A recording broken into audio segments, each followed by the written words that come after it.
সম্মেলনের দ্বিতীয় অধিবেশনে কাউন্সিল শেষে দ্বিতীয় অধিবেশনের সংগ্রামিত সভাপতি মঞ্চে অবস্থিত আজকের এই সম্মেলনের প্রধান অতিথি বাংলাদেশ জাতীয়তাবাদী দল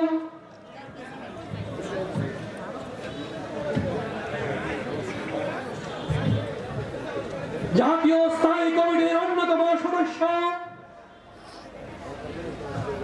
প্রখ্যাত চিকিৎসক এই সিলেট বিভাগের প্রতিটি অঞ্চলে মৌলভীবাজার, হবিগঞ্জ, সুনামগঞ্জ, সিলেট জেলা এবং সিলেট মহানগরে যার বিচরণের মধ্য দিয়ে বাংলাদেশ জাতীয়তাবাদী দল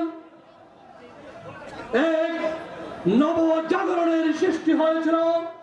তৃণমূল থেকে শুরু করে ওয়ার্ডে, ইউনিয়নে, জেলায় এবং মহানগরে একটি বিভিন্ন অঞ্চলে একটি সফল সম্মেলনের মধ্য দিয়ে বাংলাদেশ জাতীয়তাবাদী দলে প্রাণ সঞ্চার করেছেন এই সিলেট বিভাগে জননেতা ডাক্তার এজেড জাহিদ হোসেন।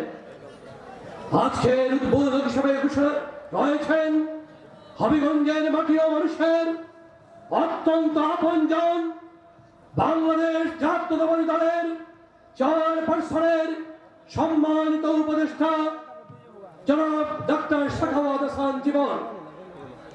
উপস্থিত রয়েছেন বিশেষ অতিথি হিসাবে বাংলাদেশ জাতীয়তাবাদী দলের জাতীয় নির্বাহী কমিটির সম্মানিত সাংগঠনিক সম্পাদক, সুনামগঞ্জের মাটি ও মানুষের নেতা, সুনামগঞ্জ জেলা বিএনপির সম্মানিত আহ্বায়ক জননেতা জনাব কলিমুদ্দিন আহমেদ মিলন সহ হবিগঞ্জের জেলা বিভিন্ন স্তরের নেতৃবৃন্দ, উপজেলা এবং অঙ্গ সংগঠনের নেতৃবৃন্দ। বক্তব্যের শুরুতে সবাইকে জানাচ্ছে রক্তিম শুভেচ্ছা এবং বিপ্লবী অভিনন্দন। সম্মানিত উপস্থিতি, আজকের প্রথম অধিবেশনে কাউন্সিলে আমরা ইতিমধ্যে শুনেছি 568টি ভোটের মধ্যে 566টি ভোটের মধ্যে প্রায় 548টি ভোটে কাস্ট হয়েছে।